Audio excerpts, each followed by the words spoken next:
মূলত দক্ষিণ আমেরিকার অ্যামাজন জঙ্গলে এই ধরনের পতঙ্গভুক উদ্ভিদের দেখা মেলে। আর সেই উদ্ভিদের দেখা মিলল এবার বাঁকুড়া জেলার সোনামুখী জঙ্গলে। কি অবাক হচ্ছেন, তাই না?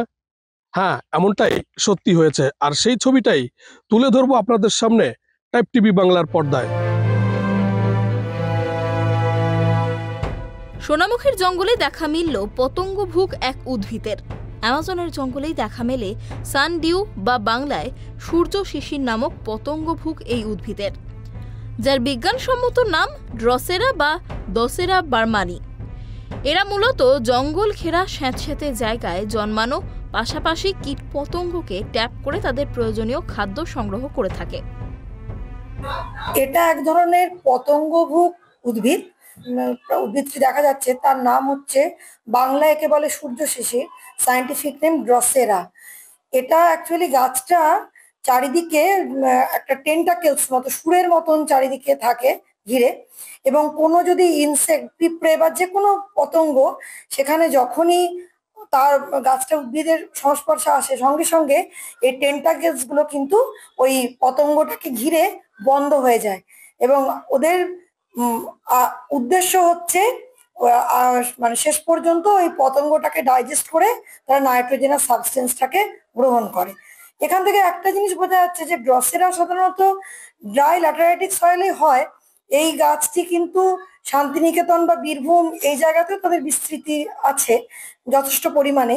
এবং এটাতে কি হচ্ছে না, যেটা মনে হয় যে ওই মাটিতে হয়তো নাইট্রোজেনাস সাবস্টেন্সের নাইট্রোজেনের মানে কম উপাদানটা কম আছে, যার জন্য কিনা এই পতঙ্গভুক উদ্ভিদটি জন্মাচ্ছে এবং সেখান থেকে পতঙ্গকে ট্র্যাপ করে তারা সেখান থেকে নাইট্রোজেনাস সাবস্টেন্সটাকে নিচ্ছে। এটা ইনসেক্টিভোরাস প্ল্যান্ট, আর নাইট্রোজেনটা প্রোটিনটা খাবার জন্য এই অ্যাডাপ্টেশন আছে। ইট ইজ মোটামুটি রেয়ার প্ল্যান্ট এটা বলতে পারি আমরা। বাঁকুড়া জেলা আছে, আর বীরভূম জেলা, এরকম সাউথ বেঙ্গলে বিভিন্ন জায়গাতে আছে এটা, কিন্তু এর সংখ্যাটা খুব কম। এটা আমরা এটাকে কনসার্ভ করার জন্য অনেকটা আমরা কাজ করছি। আর এটা প্রোগ্রাম করব, আপনাদের সাথে একটা প্রোগ্রাম করব। এটা বেশিভাবে আমরা আমার জেলার অনেক জায়গাতে আমরা নিয়ে যাওয়ার জন্য আমরা একটা প্রোগ্রাম করব। বিশেষ করে এটা ফ্লাওয়ারিং চলে আসে বর্ষাকালের পরে, যখন বর্ষাকাল শেষ হবে, শীতকালটা শুরু হবে, ওই সময় এটা ফ্লাওয়ারিং চলে আসে।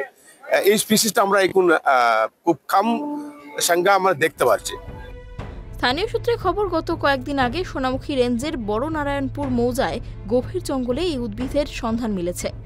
জঙ্গলে যাওয়া মানুষজন প্রথমে এই বিষয়টি দেখার পর খবর দেন স্থানীয় বন দপ্তরে।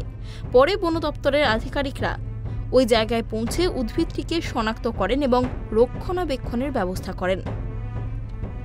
আর এটা বেশ কয়েকদিন আগে আমাদের কাছে যখন প্রথম খবর আসে, আমরা সঙ্গে সঙ্গে এসে রেসপেক্টেড রেঞ্জ অফিসারের নির্দেশে আমরা এসে এটা তদন্ত করে দেখি। হ্যাঁ, এটা বিলুপ্ত প্রায়। আর এটা মূলত দেখা যায় দক্ষিণ আমেরিকার অ্যামাজনের জঙ্গলে। ইদানিংকালে বাংলাদেশেও এর হদিশ পাওয়া গেছে, দিনাজপুর জেলায়। খুব সুন্দর দেখতে। এর খাবার বলতে মূলত এরা কীট পতঙ্গকে, এর সারা গায়ে দেখবেন আঠালো, পোকা পড়লে আর উঠতে পারে না, কীট পতঙ্গই মূলত খাবার বলতে পারেন। ইতিমধ্যেই বন দপ্তরের পক্ষ থেকে এই পতঙ্গভুক উদ্ভিদগুলিকে কিভাবে সংরক্ষণ করা যায় তার সব রকম প্রচেষ্টা তারা চালাচ্ছেন। আগামী দিনে এই ধরনের পতঙ্গভুক উদ্ভিদ বাঁকুড়া জেলার আর কোথায় কোথায় দেখা পাওয়া যায় সেদিকেই নজর থাকবে ট্রাইব টিভি বাংলার। বাঁকুড়ার সোনামুখী থেকে সঞ্জীব মল্লিক, ট্রাইব টিভি বাংলা।